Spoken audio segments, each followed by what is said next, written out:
More than likely, they came to you thinking, okay, I've got this great business owner who's going to take great care of me. They're going to help me fill my days with counseling patients. They didn't say, hey, I want to work at Evolution Mental Health Services so I can go out and do a bunch of marketing and all that. And there's a variety of levels of response to that sort of thing. Like I have some therapists who are more comfortable putting themselves out there like that than others. So many of us, and I've been guilty of this too, that we just start kind of throwing money at stuff and then hoping that something sticks, but we don't do a good job of testing and measuring and saying, okay, what's working and what isn't. Well, hello, and welcome to the Business Brains and BS podcast. Today we are talking about something that Greg just mentioned, so I'm actually going to let him right introduce before it we this started, time. I was telling you that one of the things I've been thinking about a lot lately is, I've been thinking about marketing. The bigger we get, the more marketing has to be done. You have to keep feeding the beast, so to speak. So I'm trying to do more marketing than ever. Um, and one of the things that I think about is, so I'm going out and I'm engaging people in various ways, in person, on things like this, whatever I can think of. And I'm trying to do this to bring in business for a whole team of people. I'm trying to get clients for several different Mhm. therapists with different focus and things like that, different specialties. Um, but it's still like my face and my voice. So it's like I'm trying to get business for a whole group of people, but there's only one face and voice doing most of the marketing to get that business. And I guess that just kind of messes with me sometimes is like, am I selling Greg Sutmiller or am I selling Evolution Mental Health Services? And of course I want to sell Evolution Mental Health Services. And then what is the benefit of putting out the same name and face and everything for that company? Um, does that make sense? Are you with me? Yeah, I think I'm tracking, and I think as we were kind of talking about this before we started recording. I How many think you therapists have you ask got me that now? all the time. I need to officially count before we get on here. I want to say 17. So Oh yeah, yeah. I Is that think. including you or? All right. So those 16 to 17. Let's just round it Hey, up to thanks. 20. What the hell? Okay. Congratulations, Greg. You have 20 therapists. Um, yeah, those folks came to you because more than likely there's a lot of stuff that they don't want to do as it relates to a business, right? So more than likely they came to you thinking, okay, I've got this great business owner who's going to take great care of me. They're going to help me fill my days with counseling patients. So asking them to do more, that may not have been something that they really wanted to do up front. So, that might be something worth doing is just talking to all of them and saying, what Mhm. what is your interest as it relates to to the marketing of the brand? And if you think about it, it may create additional noise for the brand, but it may not benefit them at all, right? Because somebody may say, hey, I saw Joe Bag of Donuts speaking on behalf of, excuse me, Evolution Mental Health.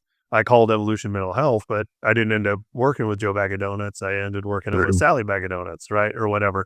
So I think that there could be a little bit of that there as well. But ultimately, I think when you boil it all down, it comes down to you're the business owner. So, the buck stops here. The responsibility falls to you. And you have to figure out, what is it that you want for yourself? Do you want to continue doing counseling? Do you want to be the rainmaker?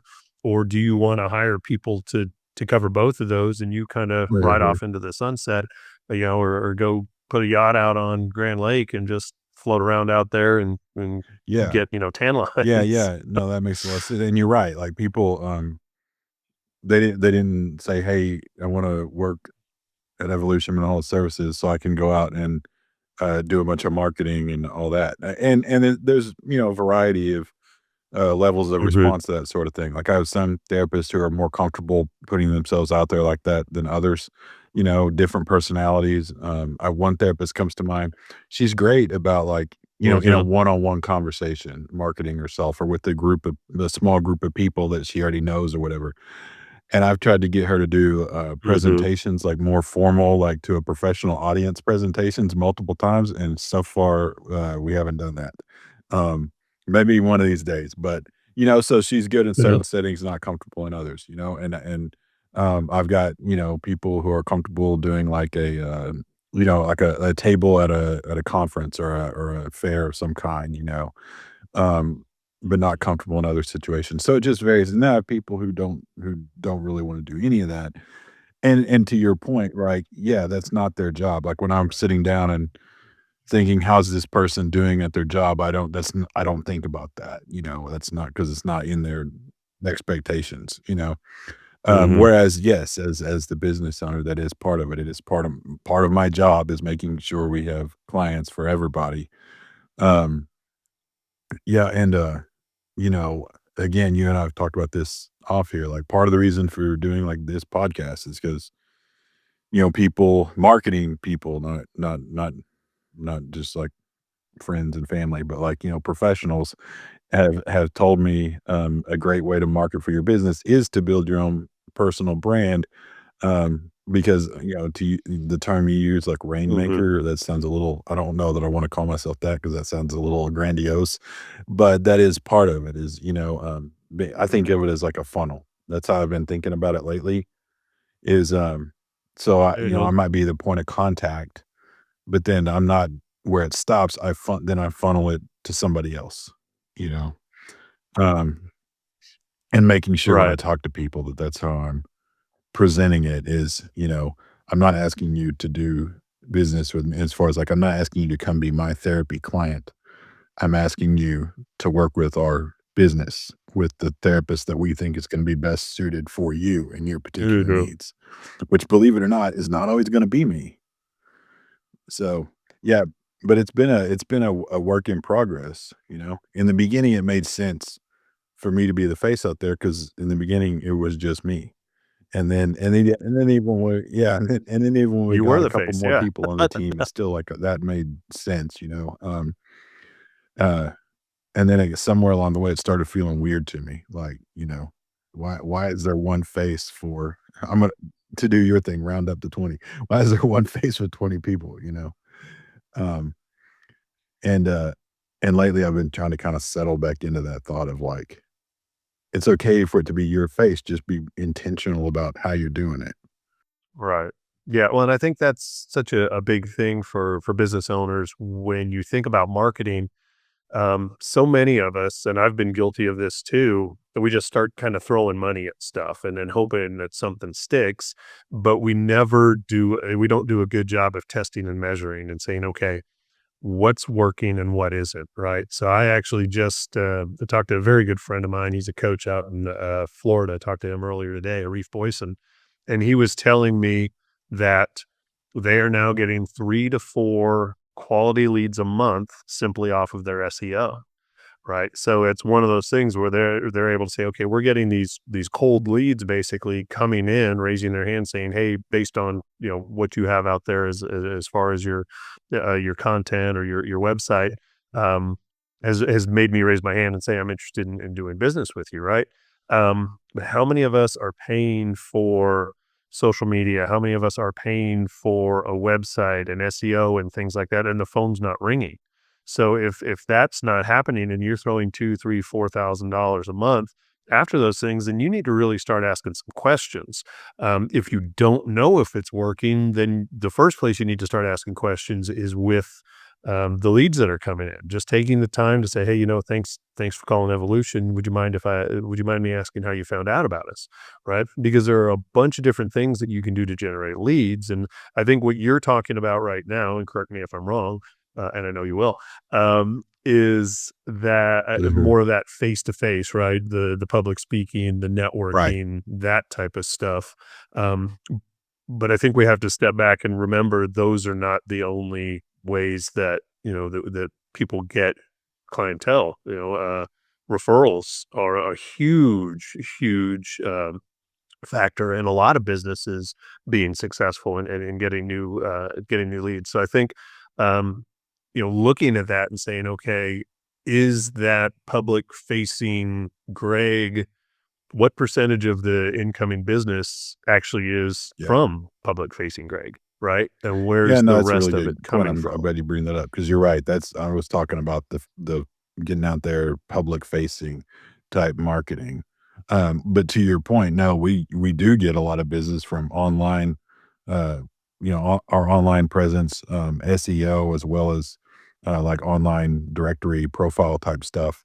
We get a lot of business from that, and that Hmm. doesn't require me to talk to anybody. That requires a few minutes filling out a questionnaire and putting a card on file so they can charge me. Um, so no, that is a really good point. We get a lot from that, and then the the word of mouth. You know, therapist A sees this client, the client gets a lot of benefit, tells their friend who then wants to see therapist A. That's yeah, that Right. is, and when I look at it, it's a mix because we do ask people, "How did you hear about us?" And, we get a lot of the online Hmm. responses, and then the non-online responses, it's a variety, sometimes it is, "My friend so and Hmm. so told me about this." Sometimes it's, a family member or something, and then a lot of times it's someone that I have gone out and interacted with in some way, shape, or form that then told them and sent them in. Um, so Hmm. yeah, it is a variety for sure. Yeah. And I think, as you're looking at that, I just was kind of thinking about the people I know who are therapists. Um, Most of the, and correct me if I'm wrong, and I know you will, that may become a new tagline here for us. But most of the people I know who are therapists tend to be maybe a little bit more introverted. Is that a fair There's statement? definitely a lot of therapists that are introverted. I would it's not always the case. Just like thinking about the people we have on our team, we have a mix. Um, but there are I mean, you do have to kind of naturally be like a sit down, have a thoughtful conversation type personality, to be good at the job. Okay. So Right. Yeah. right, Versus right, show up in right. BS, right? Yeah. And just because Yeah. one of the Yeah. things I've learned is just because someone is a little more extroverted, again, doesn't mean like, you know, putting themselves out there in the sense of like being on a stage or being on camera is going to be their thing. You know, Mhm. again, one of the therapists that I work with comes to mind. She's a very outgoing person, and she'll send me ideas like, "Oh, look at this Instagram thing this other company, did. We should do something like that." And then there's, but if I'm like, Right. "Do you wanna do this thing?" Well, not always. But again, we're working on it. I did get that particular therapist to commit to, Right. uh, co-presenting at a conference later this year. So we're working on it. I'm always trying to kinda, like, massage that, like, put Nice. yourself out there, 'cause it benefits, them, like, directly. What I always tell them is, like, when you are the face and the voice, people assume you're the expert even if you're not, So, but, I mean, I'm not saying don't go out there and talk about stuff you don't know about, but, you know, um, you build people's confidence by doing that. Yeah, well, especially when you get up on stage in front of a bunch of people and talk, that really tends to lend to your credibility. And the reason I was asking about the being introverted was more to the point that you just made, that it may take a little bit more nurturing and coaching, because I definitely believe, I mean, you're a self-described introvert, um, Mhm.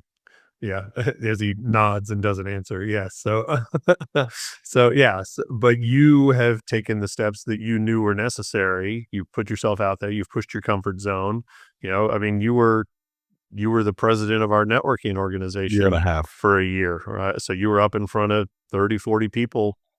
That's right, I forgot, yes, yeah, and then Yeah. he made me do it afterward, uh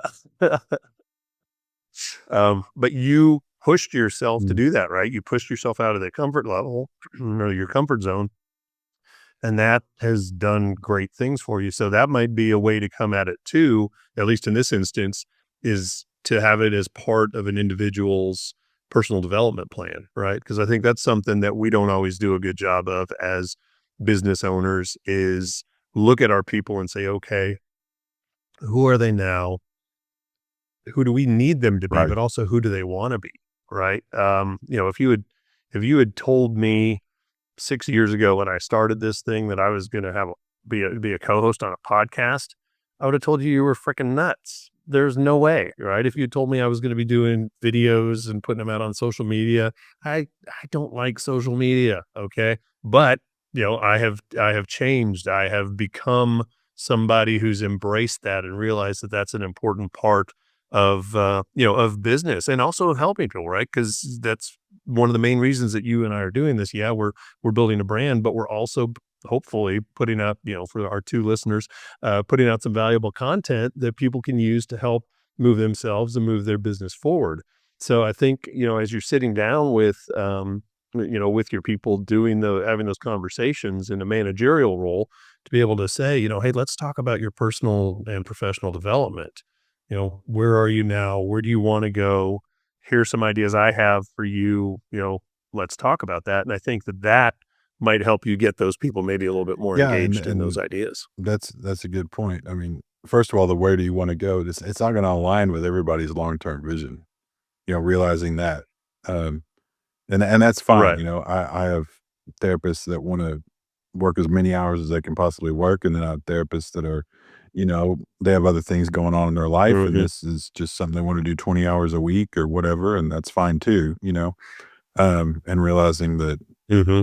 not everyone's trying to do the same thing. Um, so you're right, that is important to keep in mind, and then you're also right about this is a very much a work in progress, same like how you were saying. I tell people this, you know, my first, like, public speaking type experiences, I would get so nervous, my voice would shake, my stomach would just be all in knots, like, real legitimate physical discomfort in my stomach, Um, just yeah, it was extremely uncomfortable, but it just aligned with, like, the goals that I had for myself. I knew that was something I had to get better at, which just meant practice. Um, Hmm. Yeah. Well, aren't the statistics that more people are afraid of I've public heard speaking that. than are of Yeah, dying? Is that yeah. legit? Um, I've heard that. Yeah. So right, if it they must be say true. it's They true, right? say it, Yeah, yeah, right? I've heard that. Yeah, but it's like anything else. You That's you right. can get better at it. You can, and now it doesn't stress me out, it's I'm pretty used to it now. Um So remembering that like, as I say that's been literally a 20-year process of getting from where it was terrifying and extremely Hmm. nerve-wracking to today, which makes you feel kinda old to say that out loud, but, that is how long it's been. Yeah. So Well, and good for you for continuing to grow, right? Because there are people who 20 years ago were probably very close to the same person they are now. So where's the fun in that? I got 20 years of experience doing this. No, you have 1 year of experience doing it 20 times in a row, right? So making that evolution, if you will. And as we were talking, it made me think of a book. It's been a while since I've read it. It's called The Dream Manager, and the concept of it, if I remember correctly, was that it was like a cleaning company, right? Like a custodial company, and they were having a hard time finding people, and they changed their mindset and started working with their employees to say, okay, what is it that you want to do, right? Where do you want to go in life? If they wanted to start their own cleaning company, if they wanted to go to college, nursing school, whatever it was, they helped them start putting a plan together in order to achieve that, right? And the concept was it it's not about hiring people and keeping them forever in the same job because it makes your life easier. It's about hiring people, growing them, developing them, and helping them achieve that they want to do.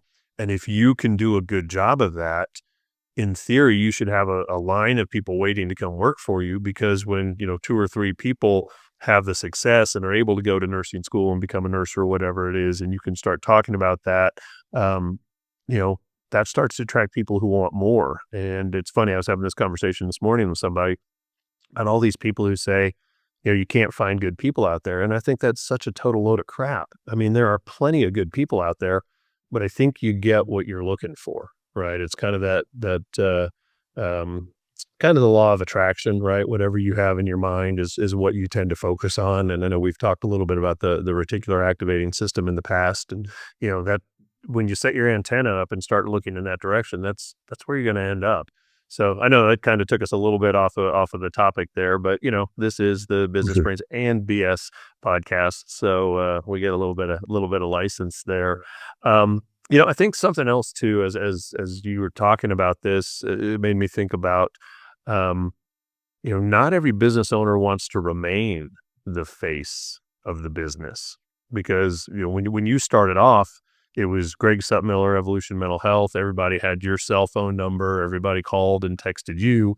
Now you've grown it to, what is it, 25, 30 Yeah, therapists, keeps something like growing. that. Law of attraction, folks. Yeah. Um, and you've got a receptionist now who's answering. You've got somebody who's doing the schedule, all of these things. And very often what happens is the kind of the old guard, the old school folks who've been with you for so long still want things to be done the way they were, and they want to go straight through Greg instead of going through the receptionist. So have you had any For sure. experience with anything like that? Yeah, definitely I've had experience with that. Like you said, initially it was like just me. And then something we talked about before, I think I got to a point where it was not enough me, where I had enough support that Mhm. I probably wasn't as plugged into things as I should have been. And so lately I've been trying to get back to that, like where I have some amount of relationship, rapport, or whatever with everybody, you know? Um, Mhm. and obviously, like, the bigger any organization is, the more difficult that becomes, but, um, at least at the very least, I want everyone to know that they can reach out to me directly, and talk about what's going on with them, and that from time to time, I'll reach out to them directly, and that'll be it, and that's a normal thing, Mhm. I think about this company I used to work for. When I started working with them, I was brand new counselor, and it was a not terribly big company. I don't know exactly how many therapists they had, but I'd guess maybe like 12 to 15, something like that, just for memory. Um, and Mhm. the owners and everybody was very accessible. In fact, there were 3 owners, and then there was a clinical Right. director, and I couldn't have told you the difference between who did what, because I just if I had a problem, whichever one of them I saw is the one I talked to. Mm. And so everyone was very accessible. Right. And then over time, I stayed with that company for several years, and it grew a lot. Um, and so towards the end there, I was the clinical director there, and there would be people who would be afraid to talk to like the people above me, and I was sharing that Right. with the CEO one day, and she was like, "I don't understand that." And I was like, "Well, I just think a lot of it is just that they're not used to that." I said, "I've always been comfortable talking to you because when I started, you Mhm. were always around, you were always available, and it would just felt natural to just strike up a conversation. But now you're not here a lot of the time, and when you are here, you're, in a different, like, you're in your executive suite office, that's kinda separate from everybody else, and everybody knows you're busy, Right. and Yeah. and so, yeah, The it's like private so, elevator. Yep. it's just that part of the culture here has changed. So, I get that you're approachable. They don't not because they just haven't experienced that, you know? Mhm.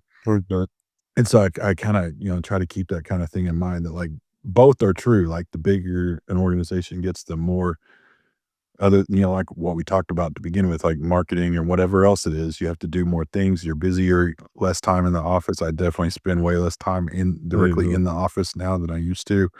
No question about that. Um, Right. but you still have to be like approachable, and people know that you're both that you're paying attention to kind of help keep things on the right track, but then also that like you're Mhm. supportive, that you're there to help. Yeah, you reminded me of the conversation we had with Doug Linehan, the executive director of the Oklahoma Tax Commission. So if this is hitting any of you guys hard, I would encourage you to go back and listen to that podcast because he did a great job of talking about the things that Greg's talking about right now. Um, but, I think it really comes back to being clear on what you want. What is it that you want as a business owner? Because if you want, if you built Evolution Mental Health up, to 150 therapists across 5 states or whatever it is, and you absolutely loved counseling and that's what you wanted to do, well, you could build that business to a point where you could just do counseling, hire a CEO to run the whole thing, right?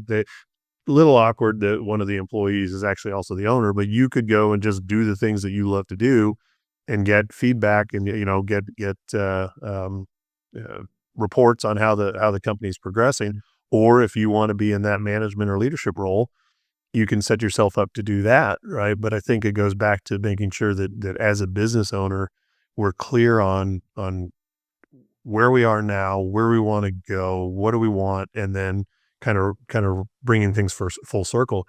Who do we need to be, or who do we need to become in order to have Yeah, that I think business that's a that good we point. dream That of? kind of brings it back to the whole marketing thing at the beginning.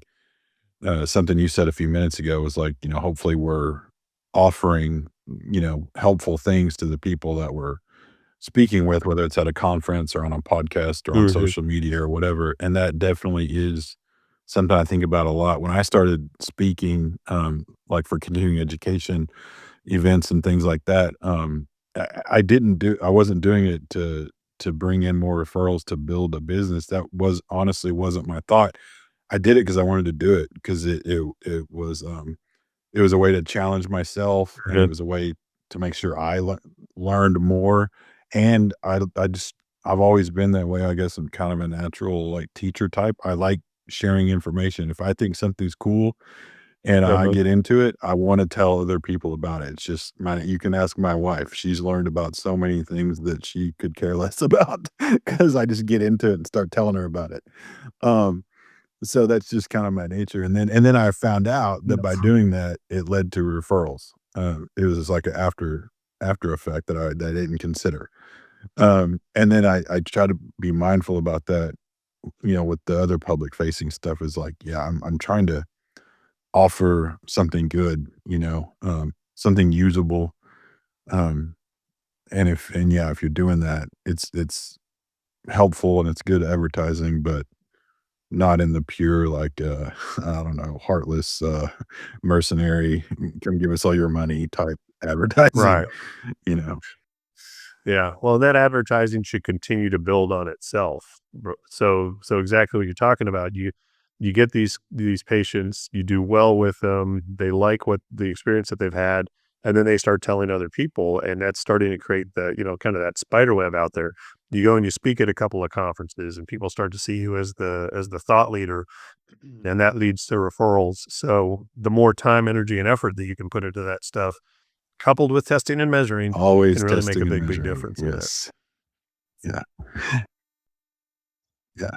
Our 3 favorite words. So, all right. Well, that will do it for us on this episode of the Business Brains and BS podcast. If you're watching us on YouTube, go ahead and click that subscribe button if you would. If you're listening to us on Apple or Spotify, go ahead and like, share, follow, whatever it is on Spotify and Apple that you do, and do us and yourself and your friends a favor.